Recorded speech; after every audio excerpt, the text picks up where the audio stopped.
Hamlet Hetia ngai pa lural ta ingaya I uihi Fapa tin hmun ngai tu chuan thilom tak po ani theia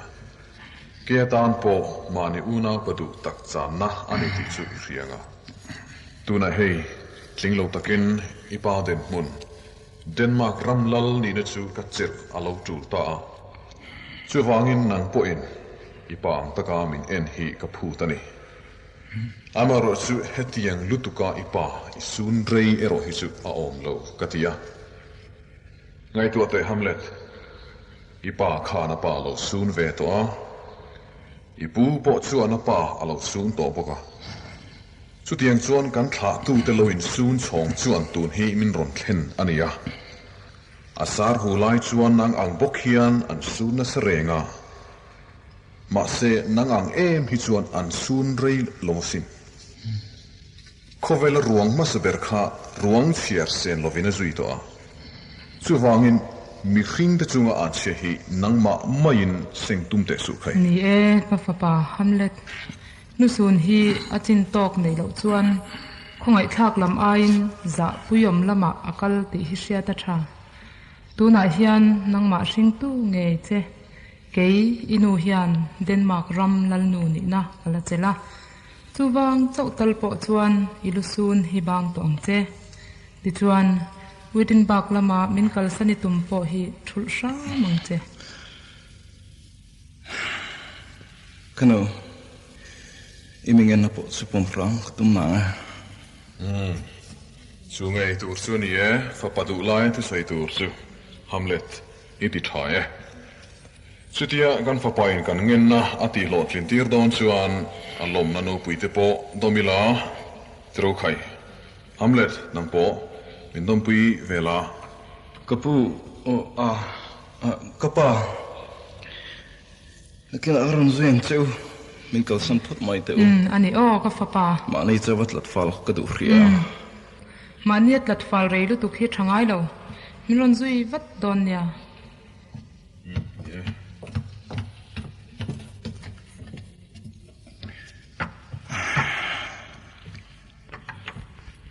lim na kar ngoin om chun tla zep nei chu ka wahan farra e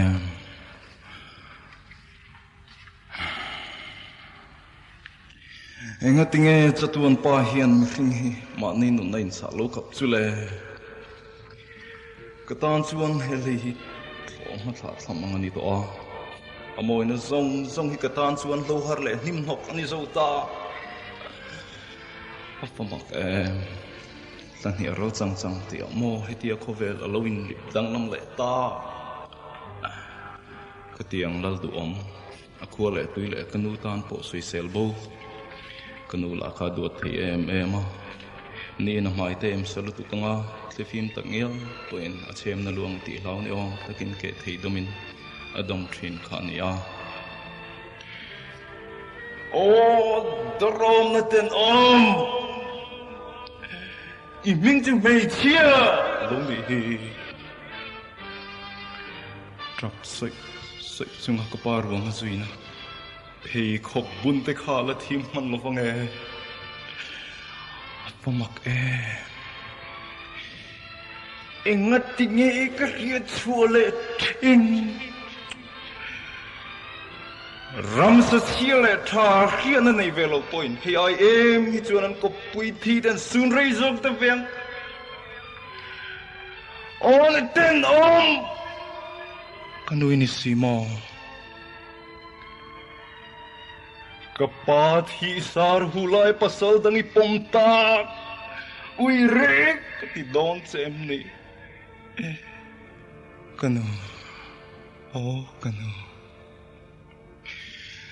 chung ko in ngai nan le khovel huai tlang wal pan den lal kum chen bol lo nan heti ta ka mam ho yang em ni vana ma se o ka tin lung Ituar zolo chuan puak ke zok mai ro ka veizia hi ke soilan aremol silo Sipai ka pu Hamlet ti lo dam thin mo eheu ore sio nang ini mo chibai te reng mai ka pu chi lot lom ta khor sio ha kalani ve tong alom chia lo ti thua chuan hore shaw I chia lo hi kan izok mau ma sin eng bei si le duin nge witin ba ga tanga elsinor khu thleng thleng local taka eng apo chuni se ele bar thila chuan iduang I cham chhungin ka mu sak theng che kapu ipa ron ral tu local kan yasin chu tiang thui ren soi ngai lo hore shaw kanu pasal thar nei lom tura local in zok lo mo ngoite kapu uire tir tum tat ani chuan ngai bel tur ting zong in pasal nei bichil de uzong ani alo ngai thiam ro hore shaw ngai thiam ro thang thar terem hriat na sumrem chendan ani ngai kapa ruang thana ruai chol e kanu pasal nei thar le loi chaw kan e rol dong ti na ni mai lo soi thui lo mai te hore shaw asa thak lutuk ngoite kapa mel po mu hial in kain hria ka ti khoya ber chuan mo kapu kamit thla sung to na kapa tluk mi hring kha anom le thei hian karing lo ne ani asin kapu ipa tu ni zana po han kan husin hore soi tong vai ni lo mo trong vai kong lo mai kapu ka thian pahni nen kan mung he a zan thum line lar to ni ipa chi kha ni ipa an dang ti zong fian thelan soya point ang zok main ka ri khuya chuan moin mu kapu ral ve kan din na thin lal huan thu la son kan hu ni ani hore show ibia em bia e kapu ma se min chang hau lo min chan tu ma ka an zuo loin ar lo khuanga chu vele ain sa sing vele ta mai ni amakher mai amak kan ti khopasin kapu keni amu ho po chuan chu wangin in hen karon thlena hei thlen turin karon kalwang zong ameli muem mue kapu mai khuna hli pa amel chu kan mu chiang kherasin engang mel nge puchia thinur mel po apulova lungai na thurun tha takve ang perin ka ria til velo chi ai la rem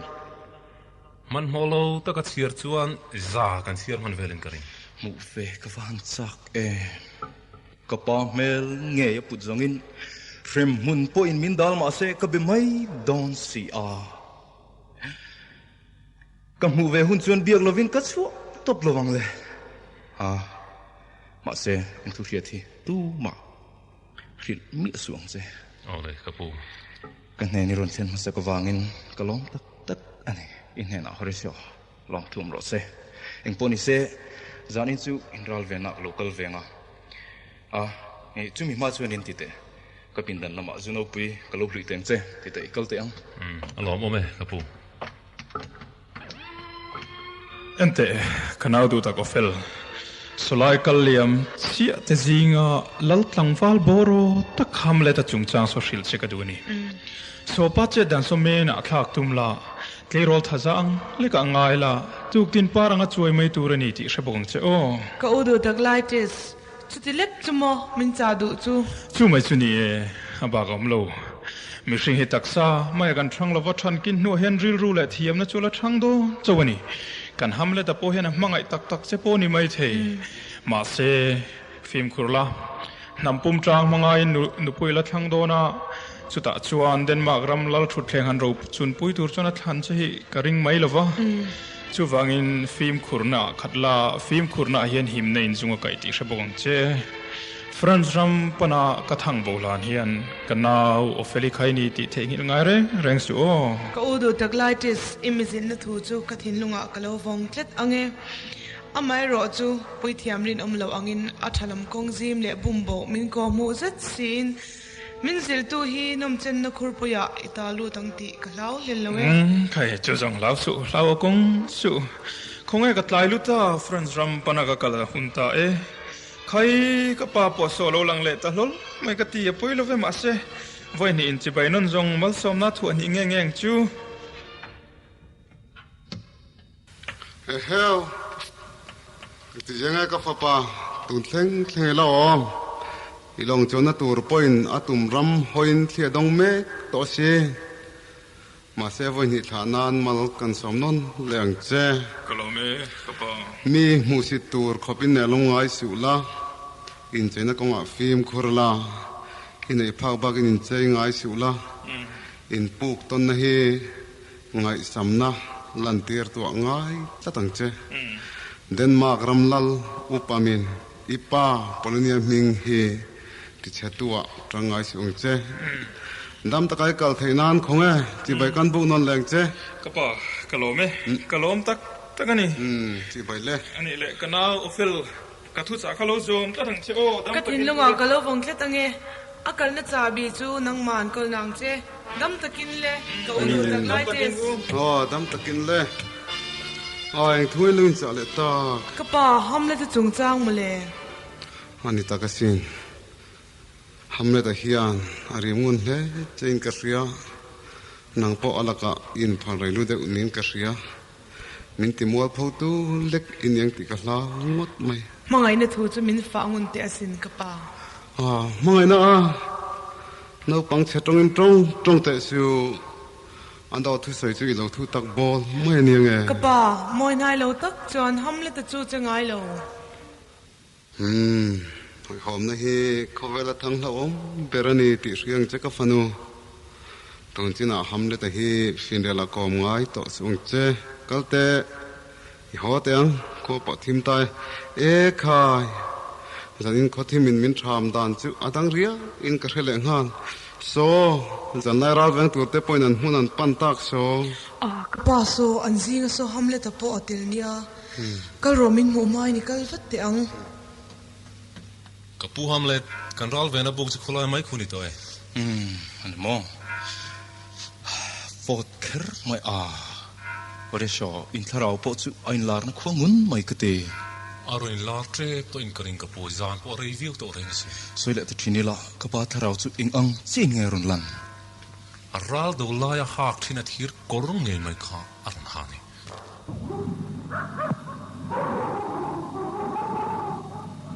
inte kapuso aron lang leta van mi te u min hual him te u tharau sual po ni lai lo lan dan hian ka ngai ti thalovani ka bidon che lalber ka pa ka ti zok don chem ni min chang te enga tinge kan chil bo nan to che moti na ka lai ikuang i ron nor chia le ta mai enga tinge kha ti thir kor ne ni ron lar le tak mai ni kapu so a hui che biak fal che du ni nge yang ma se zui rek su tong dong lo mo tharau chu ti chu ka zui yang che kapu zui rek su enge ka lawang kanun nei tin ther klup point ka hlut to silo min hui le ta so ka kal don ani theilo kapu ani theilo zui rek su rap hak theyang berin mun fian ria lai siam chiat khumang che ai thilo vek to in a klen pana siam nge yang che min lo hui le ta chu mai so tharau re thei kal ro karon zui che kapu i kal don chuang lo min chel su i kal chuang lo wang kapu min ai kai to min hui le ta ore so min chel to su ka kal don ani le kapu chutia ti tra chu ni le ka karin om zialan tirna ni kai isa karon venga nge ore so min tu boi su tu na kher zong kala kai rin om tu na hi kala kai tual thi khana ni zong hi turin ya min zui lo turin kar hil non leche tharau kalro karon zui che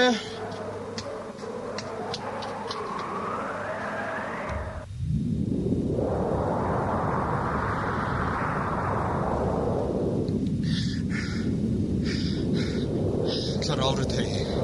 it was so to so role min lo ngaihthlak siam te ngaihthlak chen tum chen alom heta ka om ka hunna top ton rem huna ka in peklu le huna naita tharau iwa khongai thak ki zo zai em min khongai se ka thu soi thi beng khon so ngai thaturin ka in pe e ipat harau kani hi Hamlet ubala turin in tiam ngamem ka tiam ngame tharau ngai te Hamlet ipat hamin mangayani chuan tual thi na thua phubai lange turani tual thi thuani tual thi thunie tual thi thua ma chuan tenom theyang berati lum kani sin zel din nain phubala ran theyang bokhian Ataka chamtir mal thei tura chakna kan ei theinan min khil chiang vatte Ifil hriat redole Lui kam war sianat lole mongrit nila sueng maga silwang se Ma sengai te Hamlet Kathi tan sai fianan khan ru tui chuk luma soi kania Ania sen mi chuk tu chuan kalal khum tak so Karei Kalau rinang nge mo Kapami hian mo inun na chilo chat ni Nie minu wire ching mi Ipami hian fen vervek mangini nu at hem fua Arap hak lutuk Hamlet Inu chu tenom na chuaran nek ta zok si Kagat hini chanu hera khan Wana kamua Ipami khan kapenga tur laom takaran thunta Dan rualvin chu chuan min fanta Kathi sen lum lai chu tui fata sa thau tui farlut ang mai na khantani Chuti chua Hamlet thok le khata kauna pa chuan kalal khum zemin chu saktani Arap hak lutuk Hamlet kalal khum khawirena halum suje Mase Hamlet Uba chuinu chunga chuan la reng su Hoheng alang ta Kakal tangi Min ron reng ang se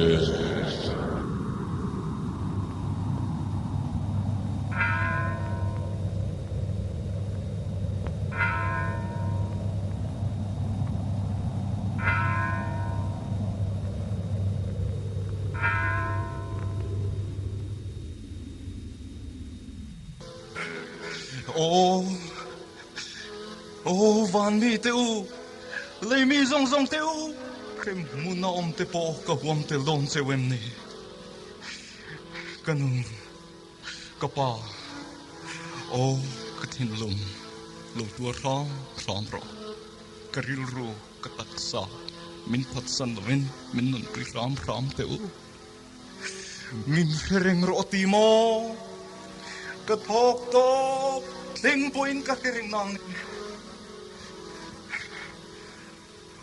Nusual nurintlag lo Nang mi paten Inchunga puba kalam mo lang Kapa Miten kapa mitan voju Oboma kakung kitzar Ngete Kapu kaya leom Kha tin lo om lo thapang lek sil kapu Kalada malom thunge tharau chuan lo filche Amak lutu koresho Amak lutu kapu mer filvete Nilove Isoi puang dange Kasai puang hau lawang kapu Chuti mo Tharau chuan Misual reng mi thanom lo Ti min khilane Chuti yang mi hring te bengat hodik tlongol ringot Turin tharau me waron in lar tulem ni Chuti don reng asin Chu wangin in tranzok mayang Klipo tung try kan baka Kapu itu sai chuan mule mala nei lo reng mai kati Mule mal na ye Denmark rampum poin aru zolo tur poi khuinom sin Mase Ikan til mo itu bakil lo turin Kangena che Parisyo Buang sa lo turin ka india me Kangun nam fungwan chung ngeya Itiam lo chuan Karin nam lo che Samro Heu Kapu achu khalaya khana ni mo ilatap Parisyo Tite Insonte salai chuan heti lai chu che chamlan athiang lo niang Salai chuan Tiam tur chu ngai nei kapu Kangun nam lakatwar buama siya cham angaya Sumi mga intiam chu ngai ni Kan thara vachu iron soifu dum lemai Koi ke papoy kal the ni mo lever siam na ṭanna hlofa sura itlak leng a tite horesho tilai poila thiang lo ni cheu don hia so lai de oson inson le te thil hi van mak ngai em vi o kapu thil mak chani reng sin ke po om zene lo puin kala tonga kre thiam lawang main om tlatang che chu min tiam turin samro le Samro harau re thei chol ha damro kaile paresho gunham van chung hian samro le kapu Hamlet angun nam phong vuan chung hian alaka karinom zelang tin chia kachame paresho itan tangkai thei na hun kala nei ve ang chumi huna chuan ka hrengang che itin to teng a hi pu po var chiang ta le mai a lalber pindana tang po in thoma lo chuak ta e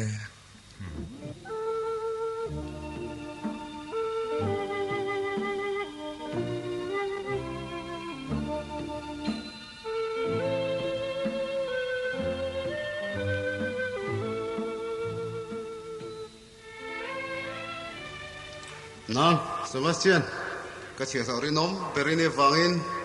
kafapa lightri sa kanturin friends from avakal tala,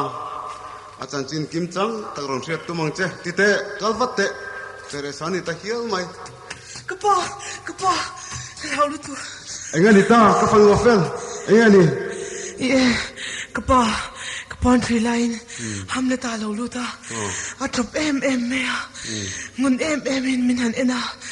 Min sel baka, kapa, min sel chuan voi tuma bule ngawa. At swag le tamea, kalaulu to kani. Kafanu, isum sa, samra o. Itir hriat po nal, bergan hriat na donia, tite, ikal duntem. Sipai, nalber, punin herdang lama. Hamlet ang wina chan po muchua tangain kain hria Hamlet hian kafanu ofeli hi chirani ofel chu thu chu intin nge lo don suna Sipai lalber. Kapulova karota lalfapa ania. Katan chuan alulutuk ani. Hoi hom tak zaktakin kalonial china. Mase alo lang le chinsi. Lalber kaswa sanang cheu Sipai ule moite ofel lang chu omrite chu san love omri ro ole lalber Hamlet hi bathara de ve chamwa zakthina kichuan kan pa fine kan lo chan chainga panjar khena in lo di ronga kain diak ta in lo ngai thur don ni so ama polo kalalom athat chu ti chu Polonia itiang chuan ti la that don chu chin teng miang ani le nang ni tu lo bi ro la kan lo tong su nge kapu Hamlet idam thine dam ve tok ke kapu min la shria mo sanga mantu kha ini ka be sei ini lo pon ang tak zong ini ang te tlong e baka mingil tak kini mana kapungil thui soyam ni mingil chumi than ni sin chu zonga tike taka na hi fanu em ni kha ni ka fanu feli ni kha chuti zong ni san hoya wa tir su lo rai lo dang e thiana sim khuro ni sa mai pui hlom de wania kapui thungai cham tak vaka thu chau la chau Kapu idam trinem dam thine kalom tak me wani Kapu ile kabin tan zong taka peki le cha katumasi chu tiang ka thono zong lo che Kapu min tan chiang lom kapi email time Kapu ita sayom zia chu kafar thiam lo ve email shata idik bok chuan digna le email thanna chu in komai tir leksu digna le mel thatna tluka income mai tur anam chuang em ni awmte te reng mai mel thatna hian digna hi ama zemelin lepchiana hloi koi thisi tho khat lai chu chuan Ka mangai thin se a. Ka pu min lo mangai tak mo. Sa khurong bolin pasal nei lo tur nula thiang lim te zinga in pe te zong mai la tha. Van mi te u. Lo tran puin ti dam te che u. Pasal in ei don puin hian sia hilom puinan ka hlana che. I thin lung chu vurang in var ma se mi rel I lo thawang. Sa kholama in pe la ani mai kalte ka mutui lo wa che. Ani lo le. Pasal nei don ro chuan mi neyang che mi fing ta na chi duk dak lo I thla sak don ai chuan mi a nei ro thlok bo wa dro. Van ram zang ai nai ni ta na nge khong ai nai tla cham ta im ni kalem tha ka zia ti re te lo tian di oma siam tu in pakata pek che du tok loi mani karil rem zong ani top lo mai ka kalbu san teng che hawan poi tak aram pum chuan vor nule en thak le tlang wal te en tun Hetia an che ta mai hile Kaya an ka dong thin tu po ka vai ta si a o ka thum la ting tang her mil lo ang mai ngaihthlak a she awmte si ka tor ang tuar mihring hi awm ve tak mo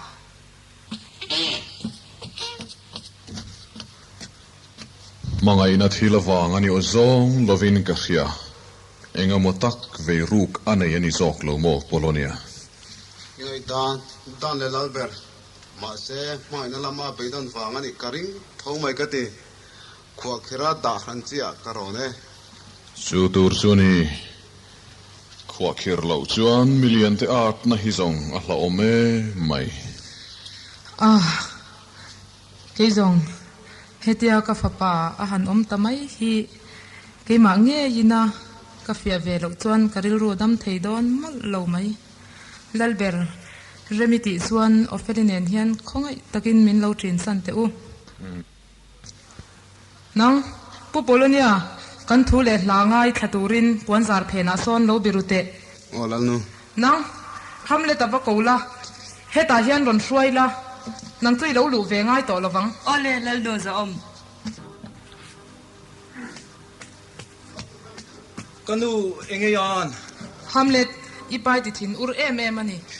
kanu kapa iti thin ur em ani chuti mai zongin Hamlet min thang te su ing konga ngei thek koi tak eng lama nge ni te rengang Hamlet min shita na nge rete reng mai lal nu inia I pasala unaw pa nu pui po ini chuti chuni lo se kanu po ini ve nge yang no pang chuti mai zongin min thang su chuti lo zongin betrong tur te in midang ka ruai mai tur sin kan thua san nge tiang kal lawang ikal don chuang lo I ma dar thalang dik tak ka hunga chuta I lim thladik tak I muhuna chau ikal ka phal sak don Hamlet kal thelo engtia min ti ngei tum ka chunga ku tha ki tumen ni oi min that don lo min that puro why khoi lam sa ju me helai lo chik ve tamai chu lal nu pin dan hi sa ju tual le na munen le nem khoi nge kan phil te am oi Hamlet aba poi tak em poi ngei khoi tak le poi ka khoi em ni nge ni ta lal berem ni ta mai Hamlet iba han tak tai lo so tem chu lal ber thata au naw pa nu pui nei ta ang mai tlak kai lo ka lo ni mo eng lalber tha thu ngei soi tak thawnthu mai ni lo thu tak lal ber tha thu mole ma se ngoi ro kanu lal nu za om puanzar phena ka su tha hi eng tia chiang nge ni kan en te rengang wai nang zo kilo di mo pu Polonia yom hlei rai sing ta ni hi khai kanu khatin pharin lovin thing khur vel te su soi zoi thei le ti danglam thei dei ni ngai chuan keima zokin kala thing don chenia eng poi nge khoya chutia za pa nei le lo fa zokin amin chwa chal tak le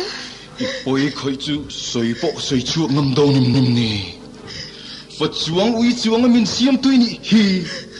poi nai sai lo ber mangai na dier khima rose par phi tha aya phum samim da tu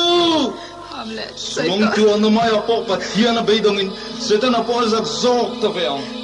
Em thung en ita. Chu tia thu ma shwai ngot toida. Thom ra thak taka nei tak chu. Longai thate tuna hian unau panhen oma. Pakhat chu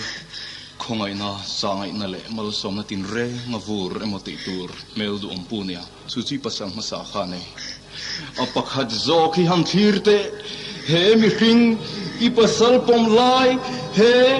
pakara fa fumuar bom tu lungpur hian a unau pa bang ti thalai bom kha kolozo ta vigi. Hamlet, soitas. Khoi lam ram hoi tharawin nge he tita ka lo thlem koi ta chani zana chang ila reve ngai range Ka papa. nangai chun za thelo na po hi ala zak zok ta veang rem mun tharawin hetia pitar atinula tharle thei ngai cha chun vur po hi volu ta wangin al thenga ki point zana ka mubi to het lo Hamlet. zana ka nei fo ding na tur ka hetalo Hamlet. Soitas. Ka thin dong zong i por mual pho zo tak ngial to le. Longai thate Hetia khum khatam guduna nom nok zinga tala ek lung ne no vokuam chuma zantin main saivel chunomi tiama Hamlet, soitalul su kanau. Langwal kangai thangam to lo. ingai thangam lo ni chuan ka hilang che hian lawong tong che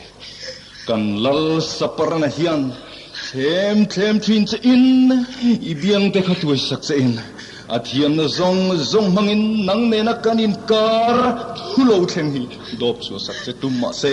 nang ram pakhat lau nu velem chuan irem khian na zong mangin lo zep sek sum che Hamlet. Zanin la kanin kara thin lo thleng. Mi hring dam lai te bega chuan ka phor chuak ngai hau lawang. Oi, ega tinge Hamlet. Khatia mi tha rongi putta koi mai. Khoila mange kalpui don. He kan pu thi thu hian a hun mai min hat bo don ani hi adam lai rorel khol zil tu berthin kha thin hu hian bi ron tlak zok ta veang tite potu pa polonia turon petu hi hoteang ilem tam lo ni hi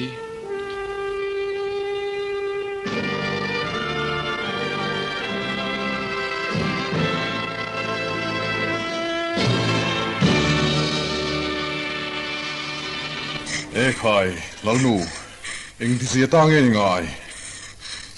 O ka pasal du tak. Kan chunga til thalo le rap thak takalo thleng ta. Asoi na siak lo. Ti pui le ro puin el ang mai ani. Heta hian Hamlet anen kanin bia. Abuai nuai maya. Puan zar phena kan u nau pa Polonia lo beru khan. Thom lo nei lo maya. Khoi lam sa zunge ti pa in puan zar chana bitta. Kan u nau pa kan lal thu thleng kut le ke ber chu that ta ni. Vahan poita ke. Eng tinge van lang ma kan phat marta kang le. Khong e mi tha ruang chu ma. Ama ve khana pu chuak ta ni kha. Chuti chu ti dan turin ai tu te ngu khai. Kan fapa hi kan thon bo chot mai atul ta ni inalang. Khwa khirlawa hetia mi hla om tua len tir mai hi thiam lo po min tianga. Ma se kan din mun hi min han thlir pui ve teu khai. Ami pui sakechek na zong hian ama hian po ngai na thlur mai sia. Achunga dan han chelek ngam tur chi kan ni silo. Ramdanga thon bo dan tur ngai tu rangila kan himna ber tur ania. Alber, kei upata zinga mi pompasa. Polonia ta changdal tu hian thu kan soi ve ange. Chutia ram danga thon bo han tu ngot po chu atul nain a or thurim ania. Mi pui ma kan thiam thu thei to ka kan soi lo chuan mi pui kan ngam lo mayang ti kala hlau chevani. Ma se he mi hlom hi atu ka thil hlom ve ka kan no bo lo zongin angai na om lo ani pere. Alber. Hamlet-a chu khunge oma han ko teu. Ole Lalber.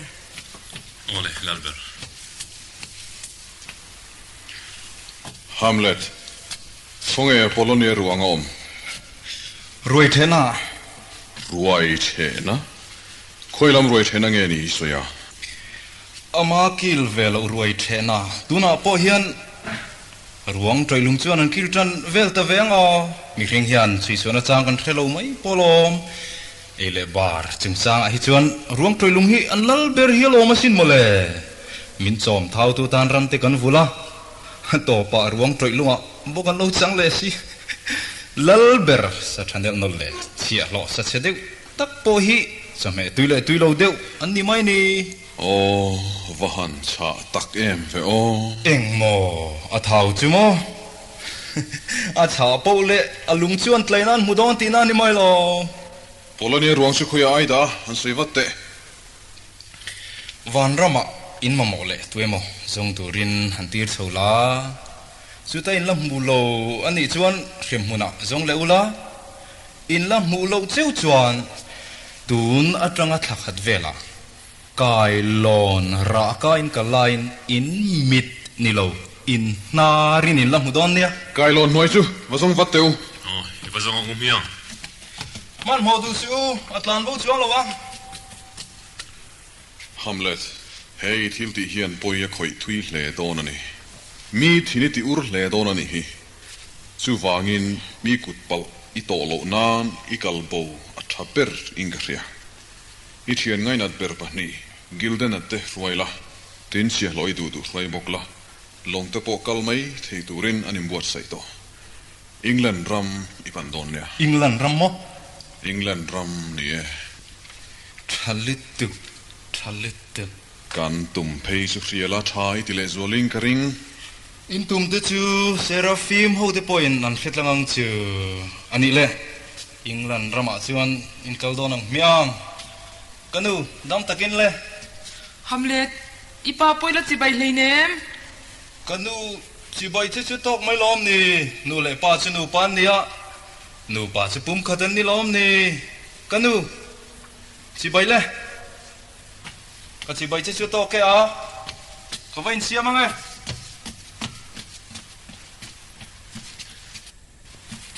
Olam de zaom ofaling pona khona oma kam du che titla mo ya karon litir donam ni ngoi te horisho kam hu pe lo kam hu don lo kalunga jing mai ma se ka pi ngen tak te na ngen si che a khoi khak zo ma ne ing thu nge soi du a eng thunga soi du e rozong ka hau lo mai ma se abor chorin ameng aroi moya apa chung thu hi acham jing hle maya khovelina ma hi phiruni te hi na in hretlata a awmte chumin amale ama in hniala ngai ven lo chuna borol len phang ti hlomani ani le ron lu tir ta pau che khoyang nge kan den ma la no mel try chu ofel ing design zi nge ni tangai I tong dan de chu badang lam te em in thuam dan de chu avadang dai te em chutin min zot mo ma se lo ngoi lok te aba samvur angavar asagrang rialanga dai arun rem na pya le thim athung lu do swang lung dai mi zil na thorbok thiam te hi chu ma ni ke adin na chang shmi an ningai lo ilo muem kano kapa kha kanao eng ti siang ni tangai om dan hi kam han the thiam talo em fam ro lung mo liam ni kha nem rang pon ka thua cha kha mai mi tui le pang par I than khra ka sur tir kha Lula siang ni ngaya katamalom le lalpa pathian in mal som chro se riak mo hian ru na vai anti katla dang chlo virus song cho pathian in lom pui chro se apa Polonia chung thuni mo cham tak ngoi te u he thui zong isoi sei lo te ang ma se omzia min an zo chuan hetiang hian chang che good ni wang thla lo thleng vale la zong telom good puya chiak valen valring lai ro an la zui lo avahan poi take eng tiga tang khan nge heti yom tak Hamlet-an poi lo khoi hi chu siat na rap thla ka lo ni tak zethi nang le ze li lo at pha sia in Zofa in dam tlan ka base ma se ke chu ka trap lo thei lo leidaya an zat sia ka o like to chuan alor na shveng eng tin tak han ngang mo tiro u chante u I hot ong u mang trao le apa thi tur thiam lovina boyani bermai kha tin muna han pheta chana han chau laklo hi zongin van doina hi mal malin ron thleng mai lova ahu hovin na ron thleng zut mai zo kani heti khopa boina le mang anna hi thina aina lem chuang donem ni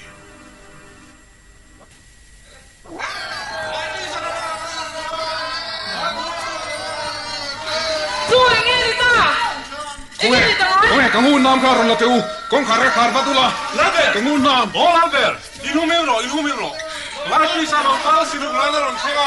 ngun na biligin mi puya ron nam dula martle puya na ne chuanga me ilhumiro I'm shit tak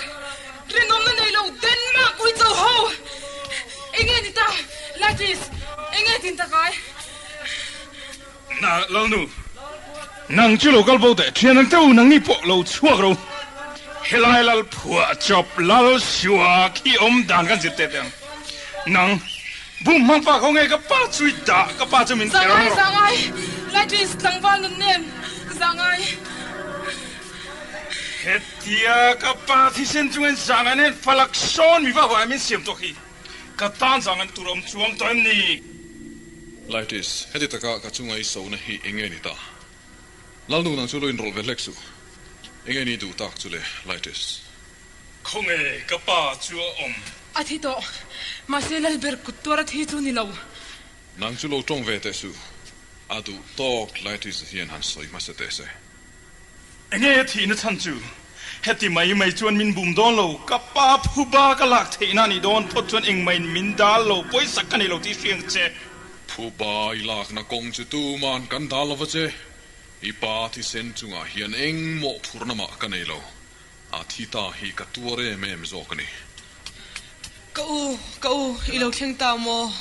Kanao phil eng ti siang e van bor charin van drop ngai ve putar te nun nan luk klakinem ni nula thalai te fin na hi alo feilo the ngai lo ngoi takro kanao phupala na chan tura va tam tangai em Kzua pa afam ta mo Kzua pa kachan ta mo Isak ming katin laya rialang dai su se Katuro na nem mang trale I har film lai po khani se tun angat tong ka chuak ba ka ngen ngola phubala tura min ne then om chuang lovang kanao kamit tui chu them chuak ri te su Derken li ainon kalanang che Patiani kimata na in me big ngai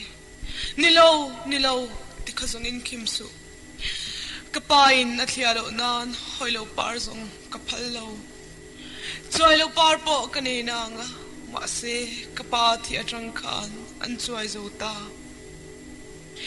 Tlamuang takin ang toli ang tiasin Tu mahikan punoy tur anilaw Kulay lenva ilawa po Roll to kan pol turalom Kil zai re long mo Kil le zai re long mo Lalpa long mwang che Kamay kapaka lalpa pathian ilo muem ilo sheve na nge kanao du tak thu cham kha Laitis ituar na chu ka fiat puye tuna hian kal chuak la ithian tha ber te fa beron la I pa thi chung thuwa in nam hnoina neya min la hriat fo chuan ka ram ka lallu khum le kan nu na thleng poi ni kuta ka hlan na nge chu ai in tiam kam na theu neu chu ka pom lo bang ka pa thi na in nam noi lo chu kan la shet puayang e hriat chu huna chu ani pa tha tu chunga chuan I du to kin khan dai chu len don nia tiro like this ikal suka nang po lallu meron zui vela nang ro chi faresho pindan hi lo lum riang che ole lalber sialo man mota ka local so thin nge hriat na ikalo siwa nge kapu ile kha tur long sipai panni nan ronda midang tu ma charan phallo boka inena karon pan pui khala ni e hei lal perle kha tur bo hi ino lak sakmal me don long ni ole nang su lo ba chu ole ha to en siertia hamet le kha chu trian do ta chorusio England ram kan pantak zan khan ka ngai athatat lo maya kamu thei reng lo maya digle om lo ti chung chuan ka thota thim thama chuan gil den ate thian duan modna lam chu ka vakana hoi hom na po thre chang lovin an lukham hnuai chu ka vada prowa lekha I phi alo oma kala pindan lama sa thau khonwar enga ka han bi nak chuan rasho alo mak thenge mai lalber chuan lam enge masiamin England lalber nena an ram ka thlen vele frei pui ta siam hun chung po ha khotlai lova kalu tan ha turin lo thil ni in chutia hlom in min hol vel ti ka hriat chuan ka in ngai tu ta lalber kut nuang devin lekharan ka jet ta atopa chuan hele ka keng tu te hi an lo thlen vele an lu lo tan se tang cheu ti in ka jet ta ni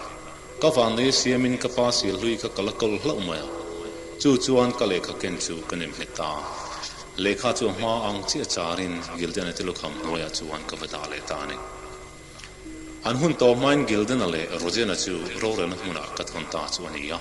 ma se ka in thiam lo lem lo an duwa an zonga an Zofa an ela an rima an rim thuta ani mai an phu ve renga ka ngai ni tuna hian long chong na huna ka oma pul free tlan san tluka man moin min lo mok se dam takin Hamlet ayo hei an hota ka mo chu ngai ngal ta ni in poni se lal per le pe masa khotte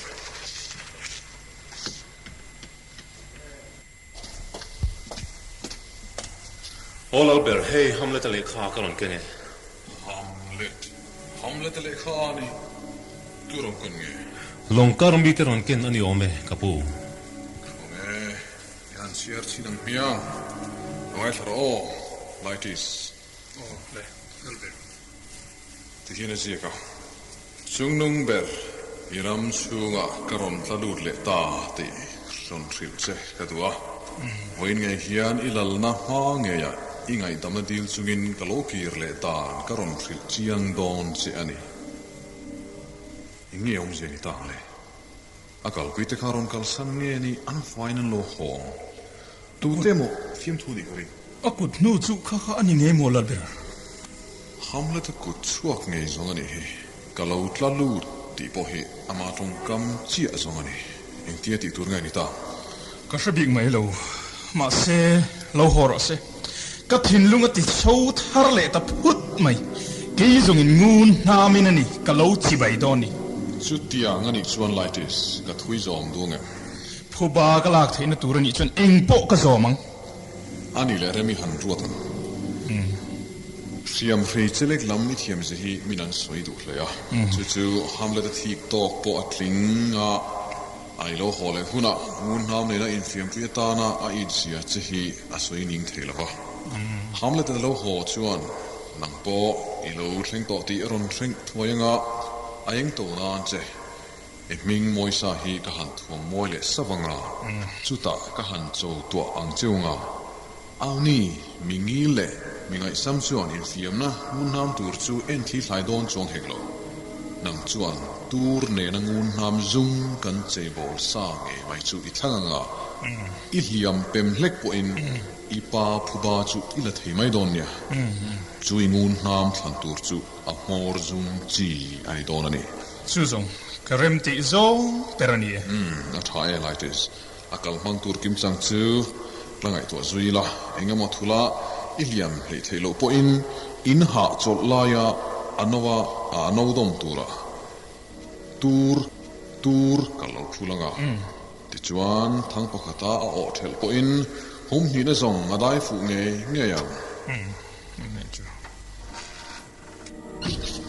van roi na he zong hanin phamandu tak em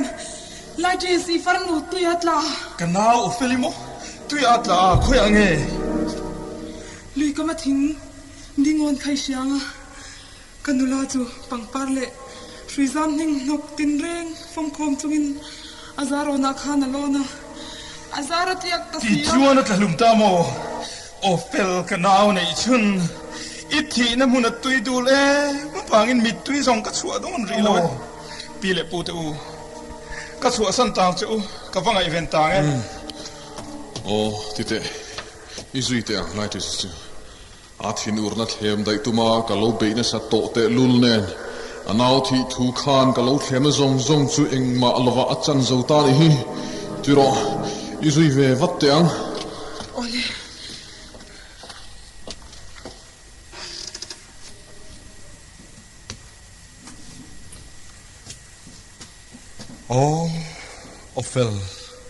Ophel I u lai ti sa chuan ti khop hian mi lo huat pha da sia ka chunga ngaihthlak du hialin awmta ani tun maang bokhan ki chuan lai ti sa hi u naw angin kalangai sin ma se poilo ve khovel mi chap ber po ka chunga in luling ro se zo te chuan nhiều hun ala nei nga zang khu point bungbut hun ala nei ve che kang kapuang le ti thamo ofele vuina than mo la khan light is an in to sit trap ni man soi sia ka ngai tu lu tuk che karon zong zel cheni min ngai tu du su thian pa mi torot chu kan lo na nga beidona thin lung ko pai to eng ma hian min ti boizo tak to lo ma se ni china light is salaka kanin thein hil khachu kain thiam lo ngai mai sakaruanga mi pa ngai ni si hian buruak po katuk lawang mo oresyo kaparo lu chu saka fam khotheng tir lui tu kapamihi kathat ngam lawang mo tuin nge doi sep minti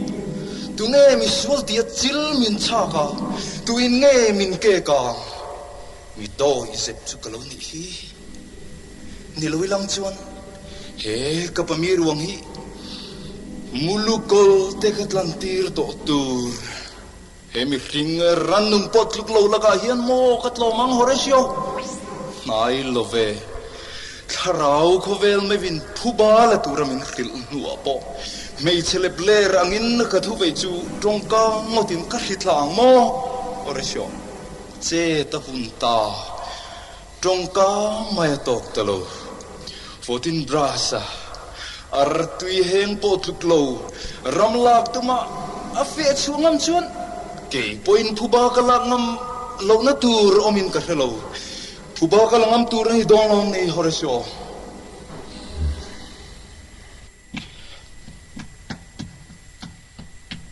kapu hamlet kan ram mi lo kir la hi lo mom kan ti tak zet ani chibai lo lom tak zet mo nang tu hrik meu lom chuan ke po lom tur lom kapu lalber thu cha ring kenga local kania milongai tharim chang an soi ta che beng pathum po nei la kan sikimang chu eng lo ni kapu lalberin light is chu in choya chuwa in chona chu sakor chi that chi par kania lalber mingau light is chu ngun nam vaya in he thi don chuan lal berle denmark ramtan ming thatna na satak ani don ani chati zong kamul phuna turin dablik fang zong ani na lal ber chu thanem kalungai pipo niang chu kapu ichunga lal ber chu long ngodang cover hilange chibai anti mai lo chu saitur havan tong ni kha tiro horsho Peering points of an Atlantis between and Tila. See one local. Lalberten di pexo. Hamlet laiti sanena in fiam thiang lim be tura karem ruat lo rem ti awangin kalom khop mai yuna pa kuthi vasui masapot mai chui masapot mai te khonge anin fiam laya an sol hal takin in turte po kha han laula idang te khan hmun han kian zau de ula lo thir te ang Laitis kapu ingai dam ro khai ipoi zong kalau khoi ngai mai karil du boi wani ka har fiam lai chuanin ipoi hi ka khoi ngai lo wang ti ri ni dan pangang chuni sep huba ka la ma lung oi tur kan lo ti fen che Hamlet ma se ka ngai thiam re che mun nam chun lak tin ha ro osrik mun nam chuan pela ang thu thei se không ai mua súng khăn cả luôn cái liền thiếu mày cần man rot se le tha po thei hriat tiam bak lo ve khoi nge mor sum lo zo khi không là in ring em cái pa phu pa chui chung ai ngắt tí với miền xiên che in lại cái sao mà đi à ô ta kiếm về em Hamlet in phải con nó cái đó phun đi rồi khá xì khát Hamlet xì khát chân này là vua mềm lại chết cái trăng đón sao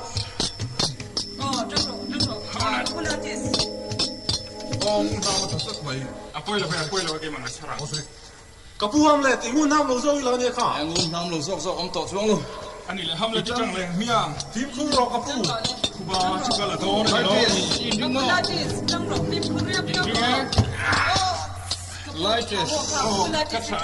Light is. Ka ru le. Ta si ka ru le no mi. Hamlet zam lit so ka fa ma I mingin no ka long dom do ne. In su In lo mai ka ro. ka koi su Ka in thau don. Hamlet lo tai de. I than fa ka lo su fai de ang. Pu Hamlet. Oi. Lan lu khai lo I ki ni oi. Hamlet ki chol de. Ka nu chen ting heo. Ka nu chen ting heo. in su ka ne Ni lo. Ka thilin khani no kha. Hamlet. Oi khoi ani kong kharula. Kong ka kharula. I jong chuak te mu. Dur ka inta Hamlet. Hamlet song boy dos. Iti don. Engdam doi mai na chan thei to lo che. Ke po ka sual ka thi pui don ta ni. Inu po ka tu ru fanga ti ni. Lal berti lo kani. Ka siam sei kana khan turan ta. Kanin be lai khan ngun nam. Kanin heng ta si. Ka thi pa ve don ta ni. Ngun na ma hian. Tur anta ta mo. Tur bo ma in kum tur lo. Khong e ka pa tha tu lal phu chok kan than hal tiang che. Min liam jawani. Nang mi hurpa helaya hian I chan bok tur om lo. Kanu chu zui ve ngal ro. I no bo han tlak fil hal te. Ka kan vit non lem che. Sa pam ru na chor no lo zetin han loi veniam chu. Mang tha unal pa te thatin tu unal pa te nu pui ui re ching pa on chen nu matan hei hi dia bolan lo muak te ro se Chan tur chan ani ka Hamlet ti try ka unal yan in ngai dam ton ka pa thi na hi ilut in hat su sala it na hi katma in hat box Hamlet van ram chuan ngai dam mo chiro se like this kei point karon zui ve don chi are sio thei don talo nangin thilom dan si ilo se fia don ne dam takin Nilove ka pudu tak Hamlet. Romi te ngai dang ha ka trom ve zong takan yasin karon nu fual big don. Hei kan lal nuin bang noi hian fam khua chu min then zo tho in te don pu Hamlet Nilo in lul su har si o in su mi kini ni lai chu in su pai ro gatti pai ro har si o thili ban re thiam lo ka ming liao zui turin nang lo chu tu nge ron tu moi ta nam chau ik ka thuru khret ni harisio kadam ai min dam sa angai ni harisio kat clean talo kathi main 40 brasi kan ram kapom